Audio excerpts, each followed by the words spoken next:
সমাজ আর নামাজ।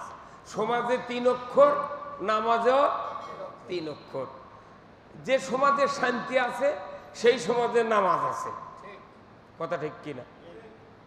তো আমি সামান্য কথা বলবো, যেহেতু সময় অনেক পাস হয়ে গেছে, আপনাদেরকে বিরক্ত করব না। আল্লাহ তাআলা কোরআনে বলছেন যে যাদের ঈমান আছে, নেক কাজ করে, তারা হলো সৃষ্টির সেরা। সুবহানাল্লাহ। সৃষ্টির কি সেরা? সৃষ্টির সেরা যারা, তাদের দুঃখ থাকার কথা নয়। আপনারা যারা ইমাম, এই ভাই এই মসজিদের সভাপতি, হয়তো এই মসজিদের ইমাম নাই, উনি বিভিন্ন জায়গায় মোবাইলে পেপারে জানিয়ে দিলেন যে একটা ভালো ইমাম দেন, কথা বলেন, ভালো ইমাম দেন। আমিও খবর পেলাম যে একটা ভালো ইমাম উনি চান। আচ্ছা, ভালো ইমাম কাকে বলে তার কি সঙ্গে আছে? যেরকম বাংলা ব্যাকরণ কাকে বলে, ইংরেজি গ্রামার কাকে বলে, কথা কি, বাড়ি কাকে বলে, গ্রাম কাকে বলে, পাড়া কারে বলে, একটা সঙ্গে আছে। তাহলে ভালো ইমামের সঙ্গে কি? ভালো ইমামের সঙ্গে রসুলের থেকে শিখতে হবে, কথা ঠিক কিনা? যত মানুষ আমরা খতিব আছি, ইমাম আছি, আপনারা এই উত্তরটা মনে রাখবেন যে আমাদের দেশ বাংলাদেশ, এ দেশের চোর, ডাকাত, সুদারু, মদারু, জুয়ারু, খতিব, মুক্তাদি, পীর, জাকির, কওমি আলিয়া, ব্যবসায়ী, রাজনীতিবিদ, ইমানদার, বেঈমানদার, মুসলমানের দাবিদার, কাফের, মুশরিক, যত শ্রেণীর বাংলাদেশের লোক আছে, প্রত্যেকটা মানুষ কোনো সত্য ভালোবাসে। কতক্ষণ কি ভালোবাসে? সত্য ভালোবাসে। সত্য সবাই ভালোবাসে। একটা চোর যদি তার ছেলে বিয়ে দিবার চায়, তাও একটা ঘটক বলে, ভাই একটা ভালো মেয়ে দাও। মেয়ে যদি ভালো না হয়, তখন ওই চোর ওই ঘটককে বলে যে ভাই তোমাকে বলেছি ভালো মেয়ে দেওয়ার জন্যে, তুমি এই কথা গোপন করে তুমি খারাপ মেয়ে বিয়ে দিছো গা। তাহলে বোঝা যায় চোরও সত্য ভালোবাসে, কথা ঠিক কিনা? সত্য ভালোবাসে সবাই, কিন্তু সত্য কথা যারা বলে তাদেরকে কেউ পছন্দ করে। এই কথা বল, সত্য যারা বলে তাদেরকে কেউ পছন্দ করে না। রসুলকে পছন্দ করেনি, কথা ঠিক কিনা? কি ভাই বাদশা ভাই, রসুলকে পছন্দ করেনি। এই সমাজে যারাই সত্য কথা বলে তারাই সমাজের মানুষের কাছে খুব অনীহার পাত্র। এর চিকিৎসা যদি মসজিদের খতিবরা আপনারা আমরা দিতে না পারি, তাহলে সমাজ জিন্দিগিতে ভালো হবে না। আমি কিছু চিকিৎসা দেওয়ার জন্য এখানে আসছি। সমাজে এখানে বাহিরের কোনো কথা হবে না। এখানে মনে করেন একটা পিটিআই ট্রেনিং, না পিটিআই ট্রেনিং হয় না প্রাইমারি মাস্টার করে, তারপরে এমএড ট্রেনিং হয়, এমএড বিএড হয় কি হয় না? এখন আবার প্রাইমারি মাস্টার করে প্রতি মাসে ক্লাস্টারের ট্রেনিং হয়। শিক্ষা কার্যক্রম কেমন করে করলে ছাত্রের মান উন্নয়ন হবে, কতক্ষণ? ওখানে পাস ফেল আছে, স্কুল কলেজে পাস ফেল আছে, ওই জন্যে শিক্ষকের যোগ্যতা যাচাই হয়। যে স্কুলে বেশি ছাত্র ফেল করে, কর্তৃপক্ষ কয় না এখানে ছাত্র শিক্ষক বদলান লাগবে। এই কথা কন না আপনারা? আমার সাথে উত্তর না দিলে কথা বুঝতে পারবেন না। যে স্কুলে ছাত্র ফেল করে বেশি, দেখা যায় সরকার তার বেতন বন্ধ করে দেয়, কতক্ষণ? তো ওটা একটা প্রতিষ্ঠান, জ্ঞান অর্জনের প্রতিষ্ঠান, ওখানে পাস ফেল আছে, ওই জন্য শিক্ষকের মান যাচাই হয়, প্রিন্সিপালের মান যাচাই হয়, প্রভাষকের মান যাচাই হয়। এমন পর্যায়ে যখন যায় যে কেউ পাস করেনি, তখন ওই স্কুলই বন্ধ।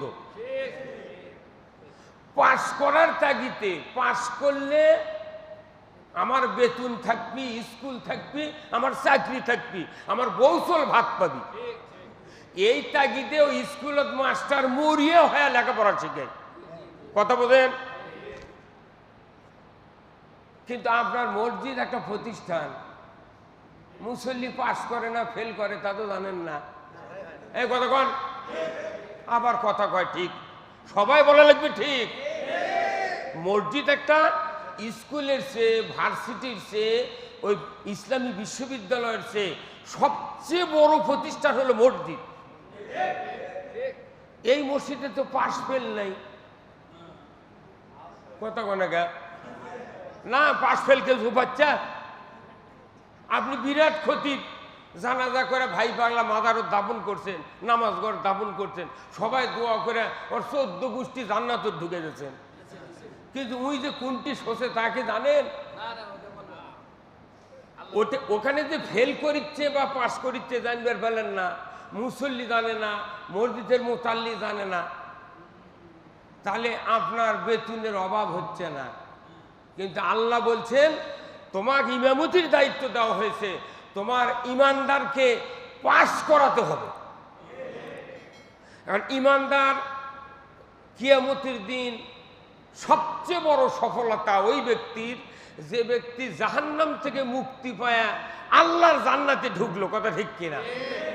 আপনার ক্ষমতা, আপনার দাপট, আপনার অর্থ, আপনার সম্পদ, আপনার শিক্ষা, আপনার যোগ্যতা সফলতার মাপকাঠি নয়। মাপকাঠি কি? কিয়ামতের দিন আমি যখন জাহান্নাম থেকে মুক্তি পায়া জান্নাতে প্রবেশ করব, তখন আমি বুঝবো আমি 100% সফল। তা আপনি যে মসজিদে ইমামতি করেন, আপনার দায়িত্ব ওই মুসল্লিদেরকে ট্যানেল পুলে সবাইকে বৃত্তি পাওয়ান। আপনি আমি যখন এই যোগ্যতা অর্জন করতে না পারবো, আপনার ইমামতি না করে বাড়ির যা এমনি শুয়ে থাকা ভালো। কতক্ষণ আমার কথার সাথে কি একমত আছেন? আপনি ইমামতি করে আপনি কি হচ্ছেন? আপনার কোনো উন্নতি আছে? হ্যাঁ, আজকেই খুতবা আছে, খুতবাতুল হাকাম আছে নাকি? আপনারা কারা কারা খতিব হাত তোলেন তো দেখি। খতিব কারা কারা? নামান হাত। আজকেই কোন খুতবা ছানিত পড়বেন, আমার এই বাদশা ভাইও শুনবেন সেই খুতবা। এতদিনও শুনেছেন, উনিও বড় মসজিদের ইমাম, উনিও শুনেছেন, উনি পড়েন। কমপক্ষে 50টা জুম্মারি খতিবগিরি করে বড় মসজিদে উনি প্রমোশন হচ্ছেন। আমি 45 বছরের ইমামতি করেছি। 45 বছরের কমপক্ষে 21টা মসজিদ আমার পার হয়ে 22 যাচ্ছি। কথা ঠিক কিনা? এখন এই 45 বছর হলে যতগুলো শুক্রবার গেছে, প্রত্যেক শুক্রবারে একই হাদিস আমি পড়েছি, আপনি পড়েছেন, খতিব যারা আছে তারাও পড়ছেন, ইনিও পড়ে সেই হাদিস। এই হাদিসের যদি অর্থ আমরা যদি মুক্তাদি বুঝাতে পারতাম, মুসল্লি বুঝাতে পারতাম, আমাদের আর বক্তৃতা করা লাগতো না। তাহলে সেই হাদিসটা কি? আল্লাহ তাআলা রসুল বলছেন, কত হাদিস আছে রসুলের, তার ভেতরে সানি খুতবার দেশে একটা হাদিস, প্রতি শুক্রবারে ওটা পড়বেই না। কি গুরুত্বপূর্ণ কথা, কেন আপনি এটা মানুষকে বুঝালেন না? হাদিস আমি একটু পরে বলেছি। আচ্ছা, সূরা ফাতিহা ছাড়া নামাজ আছে? আচ্ছা, এখানে কোন ইমাম আছেন যে কমপক্ষে 1 মাস 5টা জুম্মা খালি সূরা ফাতিহার উপর বক্তৃতা দিয়ে মুসল্লি হাতে কলমে সূরা ফাতিহার অর্থ, এর ভাব, এটা কি, এটা বুঝেছেন কোন ইমাম? মানে হাত তোলেন তো। সূরা ফাতিহা খালি এই দৈনিক যে আমরা পড়ি, এটা বুঝেছেন কে কে? হাত তোলেন। কইতে ওই সূরাটা আমাদের দিনে সবাই পড়ে, ওরই আবার মানে পড়ে বুঝার লেগেছে আমার সব। আমি তো জানি, কি কথা ঠিক কিনা? আবার মোনাজাত হচ্ছে, রব্বানা আতিনা ফিদ দুনিয়া হাসানা ওয়া ফিল আখিরাতি হাসানা ওয়া কিনা আযাবান্নার। এটা কোনো একটা কমন মোনাজাত। শিক্ষিত লোকও করে, মুফতি করে, মূর্খ করে, উকিল করে, ব্যারিস্টার হাত তুললি রব্বানা আতিনা। কে ভাই কি কথা ঠিক কিনা? তা আপনি কি আর বক্তৃতা করেছেন কোনোদিন? করছে না, ওটা সবাই তেলাওয়াত করে, ওরা করা লাগবে কেন? তা আমাকে বাংলাদেশের ইমামতি হচ্ছে কি শোনেন, ওই একটা লোক ভাই বাসা ভাই ইমামতি করে, তো প্রতি ওয়াক্তে দোয়া করে রব্বি হাবলি মিনাস সলিহিন। এখন একটা লোক বহুদিন হলো তার পাশে নামাজ পড়ে, ওই বিরক্ত হয়, কত হুজুর আপনি ডেলি একই মোনাজাত করেন, কারণটা কি? আপনি পাচ্ছেন কি? এর অর্থটা কি কণ্ঠ? করছে ভাই আমি অর্থ জানি না। তা আপনি অর্থ জানেন না, মোনাজাত করেন কে বাসা ভাই? তখন বলিচ্ছে আমি তো জানি না। তখন ওই লোকটা অন্য একটা আলেমের কাছে যায়, ওই অর্থ শুনে যাচ্ছে, যা কথা হুজুর এই মোনাজাতের অর্থ কি? তো বলিছে এর অর্থ হলো আল্লাহ তুমি আমাকে নেককার একটা সন্তান দাও। ওটা শুনে এসে উনি আর বাড়ির যায়নি, চলে গেছে ওই ইমামের কাছে। যা বলিছে হুজুর আপনার ছেলে মেয়ে কয়জন? আপনার ছেলে মেয়ে কয়জন? কই 11 জন। তা আপনার ছেলে মেয়ে 11 জন, এখনই দোয়া করতেছেন? করছে কে ব্যাপার? করছে না আপনি যে মোনাজাত করেন আপনি তো মানে বলতে পারলেন না, আমি শুনে যাচ্ছি অনেক দূর থেকে। তো মৌলানা বলল এই মোনাজাতের অর্থ হলো যে আল্লাহ তুমি আমাকে একটা নেককার সন্তান দাও। তে আপনার 11টা সন্তান আবার দোয়াটা করতেছেন। তখন বলিচ্ছে আমি যদি আল্লাহর কসম আমি যদি জানতাম এই মোনাজাতের এই অর্থ 11 বছর আগে দোয়া বাদ দেন হয়নি। কতক্ষণ ওই হুজুরের মোনাজাত আর আমাকে বাংলাদেশের ইমামতির একই কায়দা। সূরা ফাতিহা তারা বুঝলো না, এই পৃথিবীতে চলার পথ পালো না। আপনি সূরা ফাতিহাই বুঝাতে পারলেন না, আমি বুঝাতে পারলাম না, আমি কিসের ইমাম? আমি কিসের ইমাম? ইহদিনাস সিরাতাল মুস্তাকিম, আল্লাহ তুমি সরল সঠিক পথে পরিচালিত করো। আল্লাহর পথ ছাড়া সব পথ গায়রিল মাগদুবি আলাইহিম ওয়ালাদ-দাল্লিন। এই কতক্ষণ আল্লাহর পথ চলে না, সিরাতাল মুস্তাকিম কয়া মরিদাতে বাইরে হয়ে যাচ্ছে। ইমাম একটা দিন আল্লাহর পথ বুঝালো না, তা আপনাকে ধরবেন আল্লাহ? আমাকে এই ভাই বললেন যে সারা পৃথিবীতে মুসলমানের উপর ইসলামের উপর হামলা, মুসলমানের উপর হামলা হবে না, কোনোদিন হবে না। আমরা আগে মনে করছিলাম যে সৌদি আরব মক্কা আর সৌদি অনুসরণ আমাকে নাই, এখন অনুসরণ করতে হবে আফগানিস্তান। এই কতক্ষণ আফগানিস্তান এখন তাম পৃথিবীর মুসলমানের জন্য অনুসরণীয় দেশ। সম্মানিত খতিব সাহেবগণ, ইমাম সাহেবগণ, আমার আসল বক্তব্য এখন শোনেন। আসল বক্তব্য হলো যে এটা মাইক্রোফোন একটা, কথা ঠিক কিনা? একটা মাইক্রোফোন, এখানে সাউন্ড বক্স আছে অনেকগুলি। যে ইমাম সম্প্রদায় এমন একটা দামি যে কোরআন হলো মাইক্রোফোন, আর বাংলাদেশের যতগুলো খতিব আছে প্রত্যেকটা মসজিদের খতিব এক একটা হর্ন। একটা মাইক্রোফোন দিয়ে কথা বাড়াবি, পুরা জাতিদাতে আজকে শুক্রবারে সাতমাতার নামাজের পর আসলি বোধহয় যে কেবল তোমার মসজিদে কি হলো না তো এই হলো, তোমার মসজিদে না তো এই হলো, তোমার মসজিদে না তো এই হলো। কেন হবে? যে একই কথা সব ইমামের মুখ দিয়ে বাড়াচ্ছে, কথা ঠিক কিনা? এখন সেই কথা এক কথাই বাড়াচ্ছে প্রতি শুক্রবারে, কিন্তু অর্থ ইমামরা বুঝে না দেওয়ার কারণে জাতি এইভাবে ক্ষতিগ্রস্ত হচ্ছে। আমি ক্ষতির থেকে জাতিকে বাঁচানোর জন্য আল্লাহ কিয়ামতের দিন বলবেন যে ক্ষতির থেকে বাঁচানোর জন্য জাতি নবী রাসূল পাঠালাম। নবী রাসূলের পর আলেম ওলামা তোমরা হয়েছিলে, তোমরা কেন জনগণের কল্যাণে কাজ করলে না? হ্যাঁ, আপনি মনে করেন বাঁচবেন যে আমি অমুক মসজিদের খতিব 14 হাত কাপড়ের পাগড়ি বান্ধা মনে করবেন আপনি জান্নাতে যাবেন? ওই পাগড়ি গলার সাথে পিছিয়ে আপনার জাহান্নামে ফেলে দেওয়া হবে। কি কখনই পাগড়ি নাযিল হলো? বদরের যুদ্ধে সাহাবাগেরা যখন কাল্লা কাটে কেটে ফেলে দিচ্ছে কাফেরেরা, তখন জিবরাইল এসে রাসূলকে বলে দিলেন এইভাবে কাপড় পিছে মাথার পিছনে সহাত ঝুলে দিয়ে মাথা মুড়েলেন, তাছাড়া এই কাফেরেরা আরো হত্যা করবে আপনার সাহাবীদেরকে, অতএব তাড়াতাড়ি করে মাথা মুড়েলেন। বদরের যুদ্ধে পাগড়ি এলো। আপনার যে পাগড়ি দিয়ে ইসলাম বিজয় হয় না, যে পাগড়ি দিয়ে সমাজে ইসলাম প্রতিষ্ঠিত হয় না, যে পাগড়ি দিয়ে ইসলামের কাজ হয় না, এটা পাগড়ি নয়, এটা একটা গামছার সমতুল্য। ওই লোকটা মোহাম্মদ আলী হাসপাতালের মুয়াজ্জিন নাকি? ওরা আমার নাম কি? ওই বেচারা যখন চ্যাংরা মানুষ, তখন থেকে আমি ওই মোহাম্মদ আলী মসজিদে আমি প্রোগ্রাম করছিলাম। ওখানে একটা ইমাম ছিলেন, চোখের সুরমা দিয়ে থাকিছিল। ঠনঠনে মাদ্রাসার প্রিন্সিপাল আব্দুল লতিফ নাম ছিল, শুনছেন? ওনার সাথে আমি বক্তৃতা করছি। বড় মসজিদের ইমাম ছিল মোজাম্মেল হক, ওনার সাথে আজ থেকে 32 বছর আগে আমি বক্তৃতা করছি। আপনাকে ইব্রাহিম নগরে ছিল, ওনার সাথে বক্তৃতা করছি। আমার দুঃখ,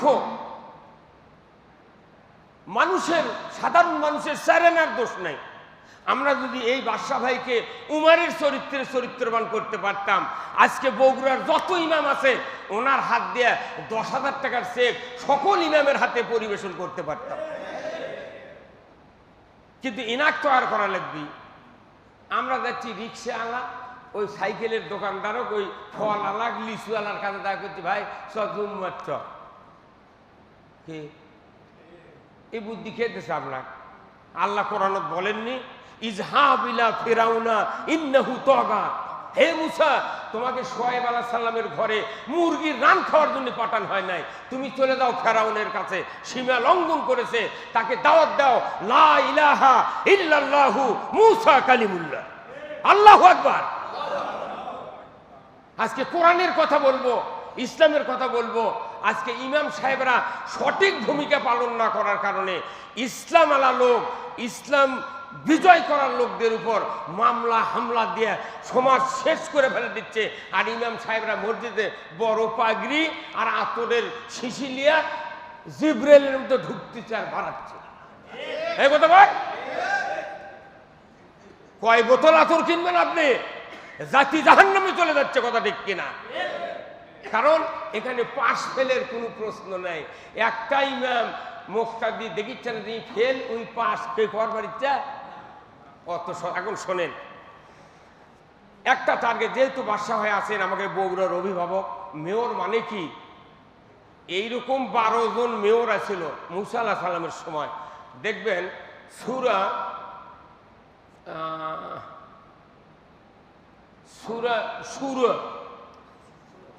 হলো সূরা 13 নম্বর আয়াতে আছে।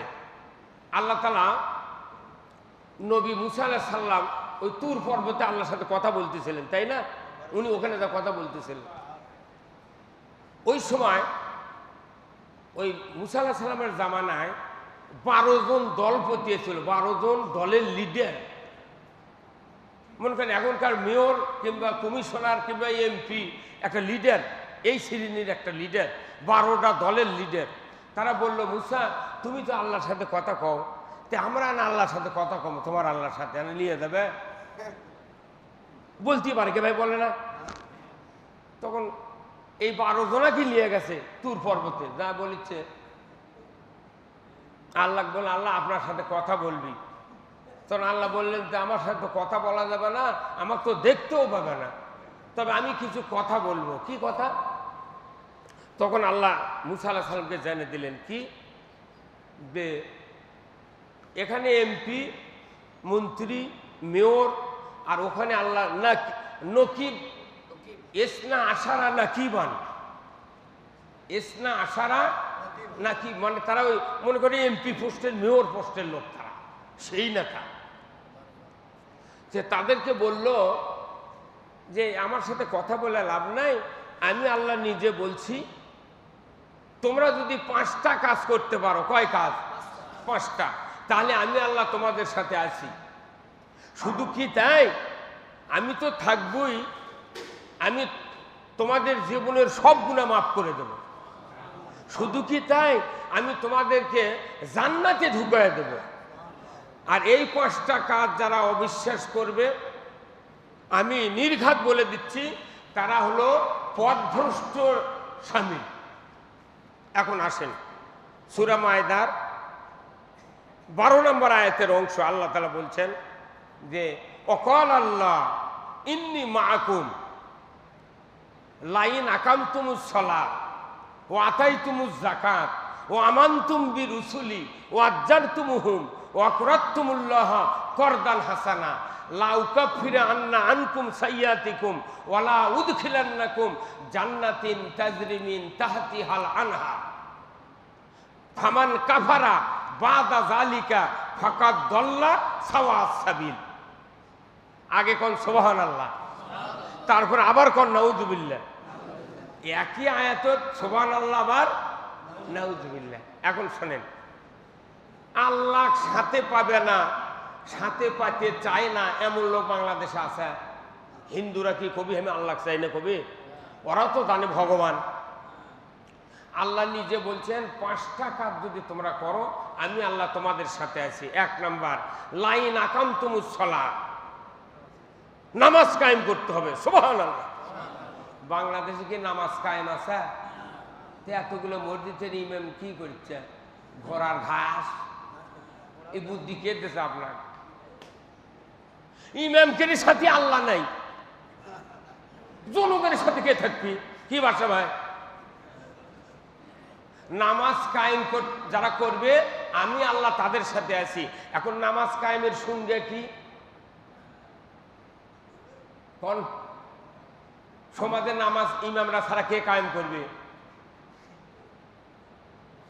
ইমামের এনাও দায়িত্ব নেই নামাজ কায়েম করা, ইমামের বুদ্ধি নেই নামাজ। ওই ইমামের বেটায় নামাজ পড়ে না, কতক্ষণ গা মুয়াজ্জিনের বেটায় নামাজ পড়ে না।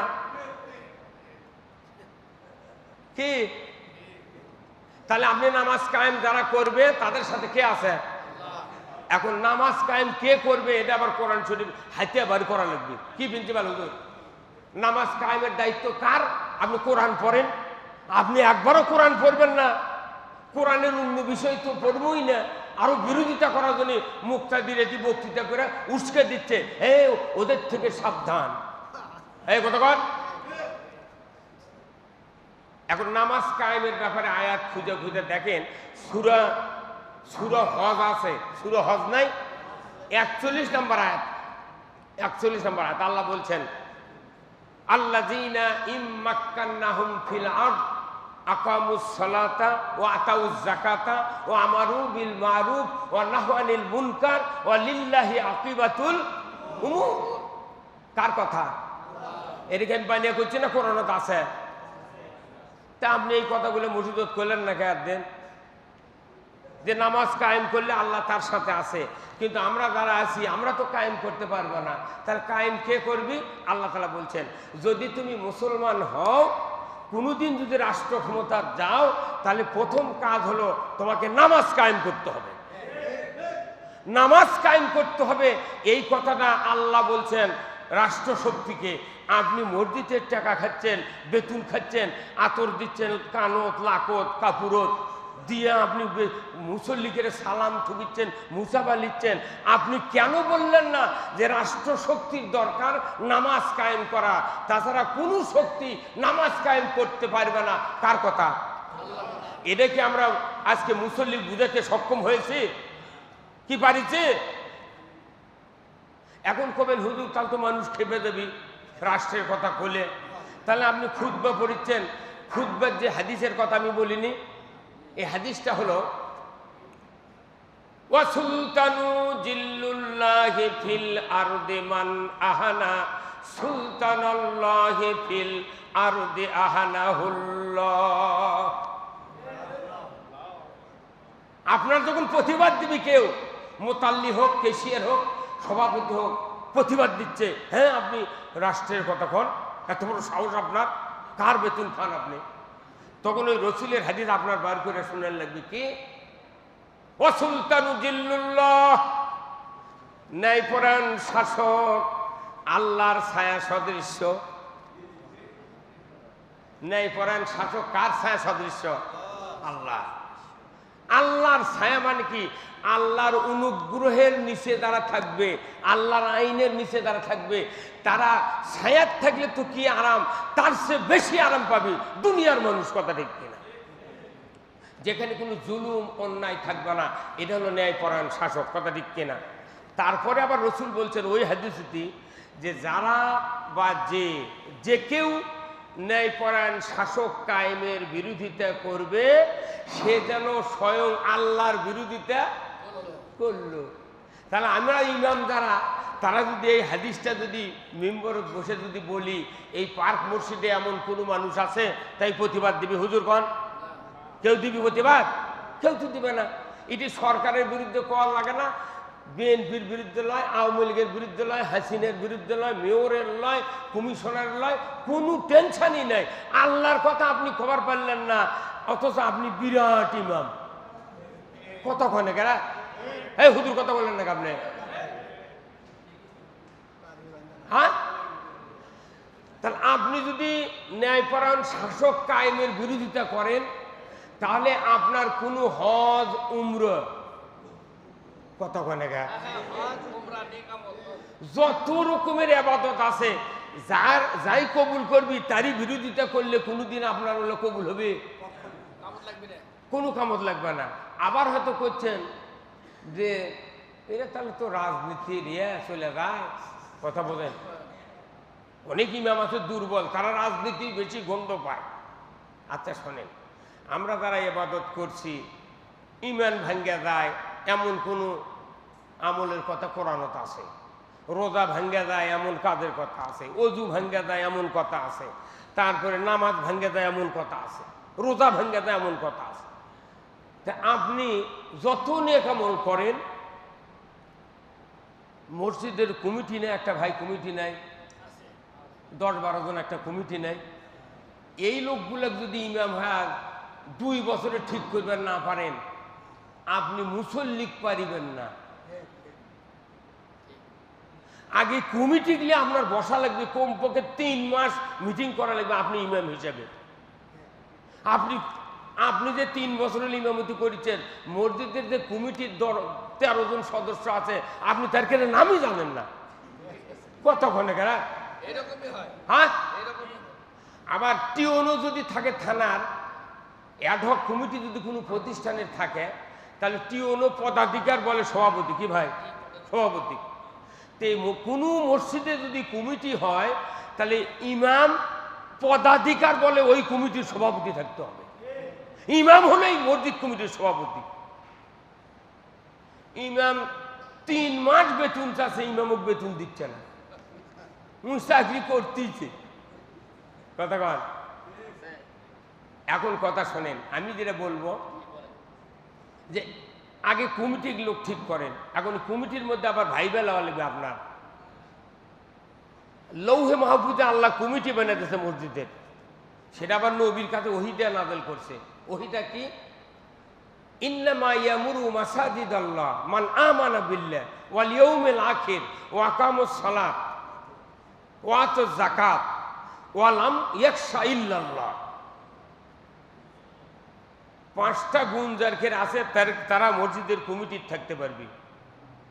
1 নম্বর আল্লাহর উপর ঈমান, আখিরাতের প্রতি ঈমান, তারা নামাজে কায়েমের চেষ্টা করবে, যাকাত আদায়ের চেষ্টা করবে, আর আল্লাহ ছাড়া কাউকে ভয় করবে না।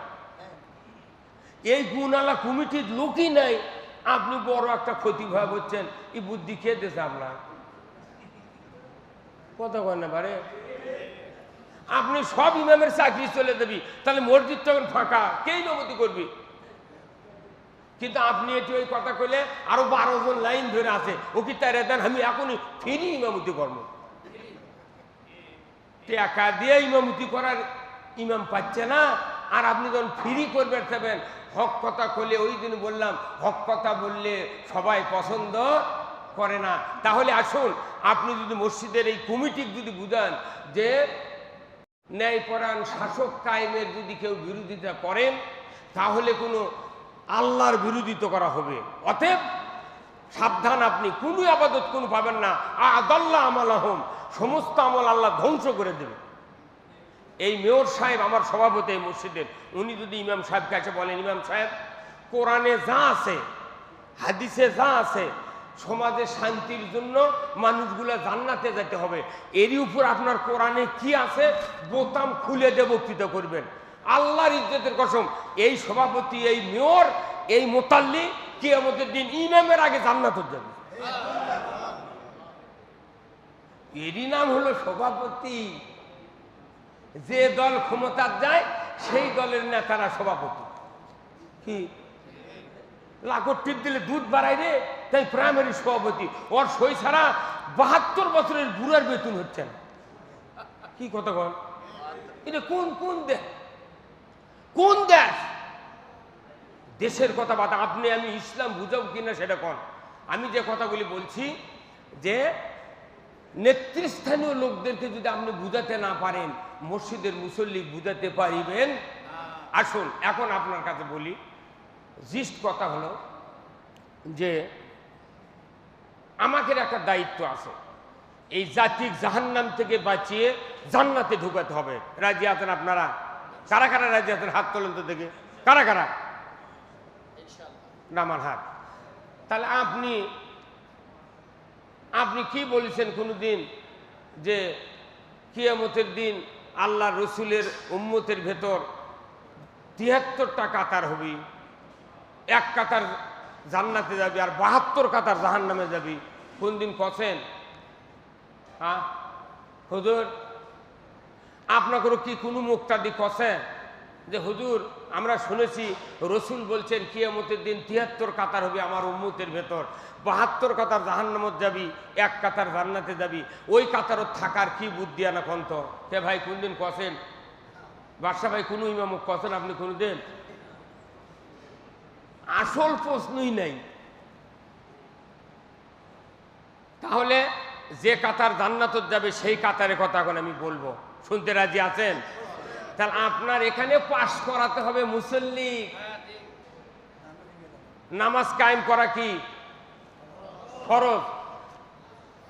আকিমুস সালাত করলে কেউ খাবে না, যদি আকিমুদ্দিন কন, হ্যাঁ তাহলে আকিমুদ্দিন আপনি বুঝাতে পারেননি, আমিও পারিনি। একামতের দিন আপনি নামাজ যেরকম ফরজ তার চেয়ে বেশি ফরজ আল্লাহর আইন চালু করা। আল্লাহর আইন চালু করবে না। ওহুদের ময়দানে ফরজ গোসল দেয়নি, তারপরে নামাজও ফজরের পড়েনি, চতুর্থ আসমানে হাউজে কাউসারের পানি দিয়ে গোসল করে দিয়েছে রসুলের সাহাবী। কি কথা ঠিক কিনা? আচ্ছা, তাহলে নামাজের চেয়ে সবচেয়ে বড় ফরজ হলো আল্লাহর দিন সমাজে চালু করা। আল্লাহর দিন বিজয় করতে হবে। দিন শব্দের অর্থ কি? জীবন ব্যবস্থা। 5 জন নবীকে আল্লাহ তাআলা বলছেন আন আকিমুদ্দিন ওয়ালা তাতাফাররাকু ফীহি। আপনি রাজনীতি করবেন, আপনার উদ্দেশ্য ইসলাম বিজয় করা। ইমামতি করবেন, উদ্দেশ্য ইসলাম বিজয় করা। আমি বক্তা হব, ইসলাম বিজয় করা। তুই খানকা করবি, ইসলাম বিজয় করা। তবলিগ করবি, ইসলাম বিজয় করা। আলিয়াত করবি, ইসলাম বিজয় করা। কওমিত করবি, ইসলাম বিজয় করা। প্রত্যেকটা ইমানদারের উদ্দেশ্য হবে ইসলাম বিজয় করা। এখন ইনি হলেন নিউটনের ছাত্র। এনাকে একটা শিক্ষক বলেছে, ইংরেজি গ্রামারের শিক্ষক, যে বাবা তুমি যে লেখাপড়া করেছো তোমার উদ্দেশ্য কি? তখন উনি বলেছেন যে আমার উদ্দেশ্য বিয়ে করা। কি উদ্দেশ্য? বিয়ে করা। স্যার করছে 100 খাবো বদমাইশ, তুই কে বলবে নিউটনে তুই কিছু বিয়ে করবো? তাহলে তোর তো জীবনই শেষ। তখন করছে স্যার ভুল হয়ে গেছে স্যার, আপনি আবার প্রশ্ন করেন আমি উত্তর দেবো। তখন আবার করছে বাবা যে তুমি লেখাপড়া শিখে কি হতে চাও? তখন আবার ওই ছাত্র কথা আমি বর হতে চাই। আবার কত বর হতে চাই। তখন তো আরো খেপা, শেষ পর্যন্ত করছে আমাকে আশা শেষ। তোমার বাপ মায়ের পক্ষলে আমি না কথা কম কি, যে তোমার বাপ টাকা দেয়, মাও টাকা দেয়, ডিম দিছে, তুমি লেখাপড়া শিখে তোমার বাপ মাও কি দিবেন চাও? তখন ওই করছে যে নাতি আর নাতনি দিবে চাই, কথা বলে নাতি আর, তাহলে একই উত্তর 3 প্রশ্নের। ভাই রাজনীতি করার উদ্দেশ্য কি? ইসলাম বিজয় করা হওয়া লাগবে। কতক্ষণ? কেউ যদি জান্নাতে যেতে চায় রাজনীতি করে জান্নাতে যাওয়া লাগবে, কেউ যদি জাহান্নামে যেতে চায় ইচ্ছে করে রাজনীতি করে জাহান্নামে যেতে হবে। কি আপনি ইমাম রাজনীতিও বোঝেন না, ইসলাম বোঝেন না, একামতের দিন বোঝেন না, তাহলে এই সমাজের মানুষের চারানার দোষ নাই, পুরো জাতির ধ্বংস আমরা ইমামরা করতেছি। হ্যাঁ কতক্ষণ? আমরা ইমামরা, আপনি যেভাবে চালাচ্ছেন সেইভাবে চলিচ্ছে।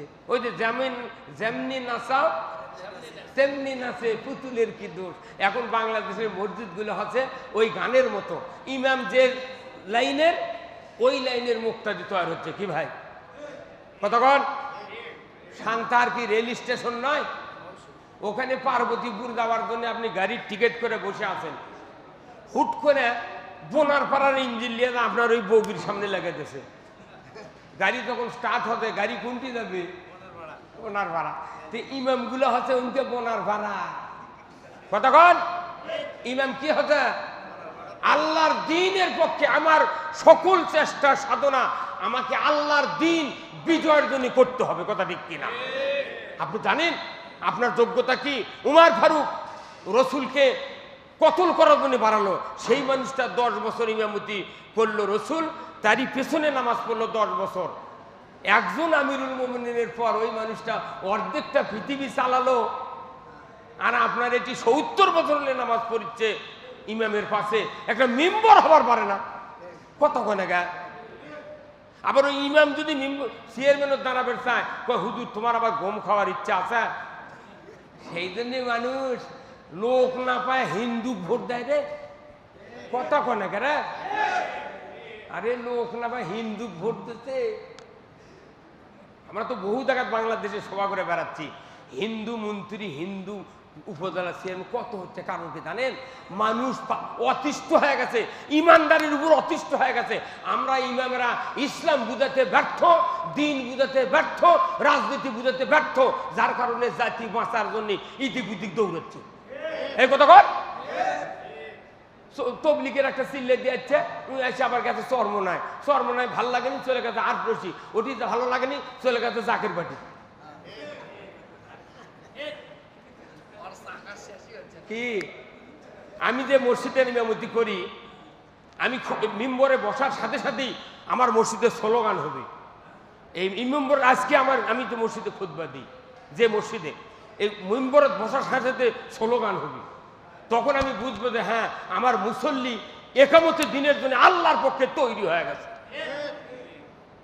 মেলা মসজিদ আছে, ইমাম খুতবা দিচ্ছে, মেলা মুসল্লি ওই কানির তসপিলিয়া ইনকে টুপিচ্ছে, মাথা ঝুলাচ্ছে, আর মানুষ বুঝাচ্ছে আমি জিকির করছি। ইমামের যদি বিবেক থাকে ওই মুসল্লিকে এক ধমক দিয়ে ওর তসবি হাতের থেকে কারিয়া লওয়া লাগবে। একথা কর। জুমার দিনে কোরআন শোনা ফরজ। 7 দিনের কি ডিরেকশন? রুগী যখন দেখে ডাক্তার তখন বলে ভাই আপনি 7 দিন পর আমার সাথে দেখা করবেন। এই মসজিদ তো রুগী ভালো করার মসজিদ। এই 7 দিন পরে আপনার এই ফিক্সেশন গুলো শোনা লাগবে। এই কারা কারা 5 ওয়াক্ত নামাজ পড়েন? দাঁড়ান তো। 500 লোক দাঁড়াচ্ছে, তাহলে 3 কাতারের পর দেখা যাচ্ছে আর লোক নাই। ভাই খালি শুক্রবারে কারা কারা পড়েন? তারা হাত তোলেন, মেলাও হাত তুলবি। ওরখানে শুনতে বেশি। মূলত বাংলাদেশের মসজিদগুলোতে 2 দলের লোক আছে, এক দল নামাজি, এক দল বেনামাজি। কতক্ষণ? তাহলে এদেরকে নামাজি বানানোর দায়িত্ব কার? আপনি কেন বললেন না? আমি কেন বললাম না আল্লাযীনা ইম্মাক্কান্নাহুম ফিল আরদ আকামুস সালাতা ওয়া আতাউয যাকাতা ওয়া আমারু বিল মারুফ ওয়া নাহাউ আনিল মুনকার ওয়া লিল্লাহি আকিবাতুল উমুর। কেন বুঝাতে আমরা ব্যর্থ হলাম যে রাষ্ট্রশক্তি ছাড়া নামাজ কায়েম করা সম্ভব নয়। আর রাষ্ট্রশক্তি যখন ইসলামের পক্ষে আসবে দুনিয়ার কোনো মানুষের অশান্তি থাকবে না। ওই জন্য রাসূলুল্লাহ সাহাবাদের উপর অত্যাচার নির্যাতন সহ্য করতে করতে যখন একে পিঠর ঠেকে গেছে, আমাদেরও কোনো পিঠ ঠেকে গেছে। কি ভাষা ভাই? কিন্তু আসল কথা কোয়া যাচ্ছে না। ভাইয়ের বক্তব্য বোঝেননি, পিঠ থেকে গেছে। এই পিঠ থাকা অবস্থায় রসুল্লাহ খুব পেরেশানি হয়ে কুম্বল একটা খাদিদের থেকে নিয়ে চলে গেছে ওই কাবা শরীফের ছায়া যায়া বগলের তেল কম্বল দিয়ে একলা যে নির্জনে আমি থাকবো। এইভাবে সাহাবাদের উপর মার পিঠ অত্যাচার নির্যাতনে নবীদা কাঠা আরাম ফরমাচ্ছেন। এর মধ্যে হযরতে খাব্বাব রাদিয়াল্লাহু তাআলা আনহু উনি এসে রসুলকে সালাম দিলেন, আসসালামু আলাইকুম ইয়া রাসূলুল্লাহ, ভালো আছেন? ওয়ালাইকুম সালাম বলে উনি কাছায় আছেন। হযরত খাব্বাব বললেন, হুজুর মাতা নাসরুল্লাহ, আল্লাহর সাহায্য কি আসবেন আমাদের জন্য? আমরা তো মরে গেলাম। তখন ছিল মায়ের পিঠ, আর এখন হচ্ছে জেল জুলুম। যখন রুহুল আমিন যুক্তিবাদী ওই আপনার শহীদুল হুজুর ওই হালিম হুজুর যখন ধরে নিয়ে যাচ্ছে, তখন আরো হুজুররা করছেন, ভালি আছে বা এরা কিবেন কষে, এরা কিবেন কষে, তাছাড়া ধরবি কে? একজন আলেমের গাও হাত দেওয়ার, ইমামের গাও হাত দেওয়ার সাথে সাথে আলতাবুন্নাসা খেলার মাঠ বগুড়ার ৬০,০০০ ইমাম একত্রে মিছিল করতে হবে। এখন ঠিক কিনা? এর নাম হলো ইমাম। বাস আমরা এক একজন এক এক কথা বলেছি না। আজকে আমি আপনাদেরকে বলি, রসুল্লাহ বললেন, খাব্বাব আল্লাহর সাহায্য নিয়ে তোমার এত তাড়াহুড়া কেন? বলে আমরা তো মার খায় শেষ হয়ে গেলাম। রসুল বললেন, এ খাব্বাব শোনো, আমাদের পূর্বে যারা ইসলাম বিজয়ের কাজ করেছিলেন তাদের কাউকে আগুনে ফেলে দিয়েছে, উত্তপ্ত তেলে করাত দিয়ে সিরিছে, লোহার সেরুনি দিয়ে হাড্ডির থেকে গোস্ত নেমে দিয়েছে, এক চুল পরিমাণ ইসলামের রাস্তার থেকে তারা পদস্খলিত হন নাই। আল্লাহু আকবার। তুমি এত তাড়াহুড়ো করছো কেন? তুমি তাড়াহুড়ো করছো কেন? সেদিন বেশি দূরে নয়, আশার বাণী শুনে নেন রসুল্লাহ। আল্লাহ বললেন, হে জিবরাইল এখনই যাও। সাহাবাদের যে মন খারাপ হয়ে গেছে আর রসুলের উপর চাপ দিচ্ছে যে হুজুর দোয়া করেন, তে যা আমার কথা বলো যে সেদিন বেশি দূরে নয়, সানা থেকে হাজরা মউত পর্যন্ত 1250 কিলোমিটার পথ একজন যুবতী সোনার অলংকার নিয়ে যৌবনের লাবণ্যতা নিয়ে একা একা যাবে, আসবে। লা ইয়াখাফু ইল্লাল্লাহ, আল্লাহর ভয় ছাড়া কারো ভয় থাকবে না, সেদিন বেশি দূরে নয়। এই কথা যখন জিবরাইল এসে রসুলকে বললেন, তখন আল্লাহ রসুল বলে দিলেন এই কথা যে তুমি তাড়াহুড়ো করো না, অচিরে এই দিন আসবে। সুবহানাল্লাহ। পৃথিবীর জুলুম নির্যাতন যত হবে, কোনো বক্তৃতা দিয়ে দোয়া দেয়া ইমামতি দিয়ে ভালো হবে না, যতক্ষণ না ইসলাম বিজয় করা না হবে। তা আপনার ইমামতিতে যদি ইসলাম বিজয় না হয়, আমার ইমামতিতে ইসলাম যদি বিজয় না, আমি গাদ্দার ইমাম। আপনি খুব তসবিহ পড়েন, ফজরের নামাজ পড়ে ইমাম ঘুরে হিঁটু পারেলে ওকে গুনিচ্ছে, ইনকে গুনিচ্ছে আর ইনকে ভুলিচ্ছে, তুমি বুঝাচ্ছে দেখ কি আল্লাহর ওলি আমি কি। আর ইনকে করে গুনলে তসবিহ তাহলিল মুখ লড়ালে মুসল্লিরা মনে করে খুব আল্লাহ কে ভাই, তাই না? ও আল্লাহ আল্লাহ নয়। ফজরের নামাজ পড়ে আপনাকে দেখতে হবে কোন মুসিলে আলো কোন মুসিলে আলো না। কোরআনের একটা আয়াত আপনাকে বলতে হবে যে আপনি এই আয়াতটার অর্থ জানেন। সূরা আসর একজন সাহাবী তেলাওয়াত করছে, আরেকজন শুনিছে, ওই সাহাবী তেলাওয়াত করছে, এই সাহাবী শুনিছে, তারপরে তারা পৃথক হচ্ছে। কথা ঠিক কিনা? আপনি তো এই কথাগুলো আমরা তো বলতে পারি না। আমরা পাচ্ছি ওই খালেদা গেলেও হাসিনা গেলেও, হ্যাঁ করতেছি। এই জন্যে আমরা কোনো বাহিরের কথা নয়, ইমামদেরকে এখানে ঐক্যবদ্ধ হতে হবে শুধু ইসলাম জানার জন্য, ইসলাম বিজয় করার জন্য। ইসলাম বিজয়ের কথা বললে কারু বিরুদ্ধে কথা বলা লাগে না। কথা ঠিক কিনা? আমরা সম্মানিত মেয়র সাহেবকে পেয়েছি, আমরা আগামী দিনে ওনাকে পাওয়ার চেষ্টা, আমি ওনার জন্য দোয়া করি যে ইমাম সমাজ তাদের কাছে ওনারা দোয়া নেন না, যাই ভোটের দ্বারা তাই এসে হুজুর দোয়া করবেন। তা আমাকে দোয়ালে তুমি ভোটের দ্বারা পাশ করে তুমি ইসলামের পক্ষে একটা কথা করছো না। আমার এই জীবনে গেলবারে 220টা সভা করছি, এই গেলবারে প্রত্যেকটা প্রতিনিধি এসে কয় বিসমিল্লাহির রহমানির রহিম, আমরা মুসলমান, নামাজ পড়বেন, সমাজে মদ জুয়া গাঁজা এইগুলি থেকে আপনাদের সন্তানগুলিকে বিরত রাখবেন। আচ্ছা কন্ত যেটি লাখ লাখ পুলিশ আছে সেটি মদ গাঁজা বন্ধ করে পারিচ্ছে না, আর একটা ওয়ার্ডের মেম্বার এসে করছে আমি মাদক মুক্ত ওয়ার্ড করতে চাই। আচ্ছা এই কথা কেউ খাচ্ছি? ওটা পাগলের বুদ্ধি কি ভাই? ওটা একটা মুখরোচক কথা, কিন্তু একটা নেতা পেলাম না যে বলল যে ভাই ইসলাম বিজয় যদি করতে চান আপনারা, আমি আপনাদের সাথে আছি। ওই জনগণ মুঠ লাফে ওঠে, এমন ভোট দিবি বাদশা ভাই আমৃত্যু ভোট পাবি, কিন্তু ইসলাম বিজয়ের কথা কয় না, ভয়ে কয় না, বরং ইসলামের বিরুদ্ধে কথা কয়। অনুরোধ করতেছি, ইমাম হিসেবে আমাদের দায়িত্ব, খুতবাতে যে হাদিসটার কথা বললাম, একটা আয়াত আছে, ইন্নাল্লাহা ইয়ামুরু বিল আদলি ওয়াল ইহসান ওয়া ইতাই যিল কুরবা ওয়া ইয়ানহা আনিল ফাহশাই ওয়াল মুনকারি ওয়াল বাগই ইয়াইযুকুম লাআল্লাকুম তাযাক্কারুন। আল্লাহ তাআলা কোরআনের আয়াত দিয়ে বলছেন, এটা সমাজনীতির আয়াত আর এটা হলো রাষ্ট্রনীতির হাদিস। এই দুটো জিনিস সমন্বয় করে আপনার মানবিজ করে নয়, কোরআন হাদিস পড়ে আপনার জনগণ তৈরি করা লাগবে। কি রাজি আছেন আপনারা? হ্যাঁ, রাজি আছেন তো? আমরা প্রতি মাসে, আগামী মাসের তারিখ উনি ঘোষণা করবেন। আমরা কয়জন বক্তা বক্তৃতা করবেন তারই উপর একটা তালিকা করে তাদেরকে বিষয় দেওয়া লাগবে আর টাইম উল্লেখ করে দেওয়া লাগবে, টাইম অতিক্রম করা যাবে না। আমি এই বিভিন্ন কথা কানে পড়ার কারণে আমি আপনাদের কাছে সময় পেলাম না। আমার দুঃখ থেকে গেল একটাই, যে আমরা ইমামেরা আজকে প্রত্যেক ইমাম খুব আর্লি চলে যাচ্ছে। ধন্যবাদ, আমরা ধন্যবাদ। বিশেষ করে এই মুরব্বী গত প্রোগ্রামে ছিলেন, বেচারা বৃদ্ধ মানুষ, কিন্তু ইমানের শক্তি এত বেশি। আমার মনে হয় যত ইমাম আমরা আছি প্রত্যেক ইমানের পাল্লা একদিক যদি দেওয়া হয়, আর এই মুরব্বীর যদি ইমান দিয়ে আরেক পাল্লা দেয়, সেই ইমানের পাল্লা ভারী হয়। কোরআনের কথা শুনলে যার অন্তর প্রজ্বলিত হবে, এই মানুষ হলো পাক্কা ইমানদার। আসুন না আমরা জেনে শুনে বুঝে কোরআন পড়ি, কোরআন মানি, কোরআনের সমাজ গড়ি। কোরআনের সমাজ গড়া ছাড়া আমাদের বক্তৃতা, ইমামতি, যত তরিকা আছে ইসলামের, কোনো লাভ হবে না। আমাকে এই সমাজ শান্তিতে ভরে দিতে গিয়ে যদি আমার জীবন যায়, জেল খাটা লাগে, তাও খাটতে রাজি আছি, তবুও বাংলার জমিনে ইসলাম বিজয় করতে চাই। কি হুজুর কথা কন না কাম নেই যে হুজুর, ইসলাম বিজয় করতে চাই। আসুন না, আল্লাহ তাআলা আমাদের সকলকে দিন বোঝার তৌফিক দান করুক, আমিন।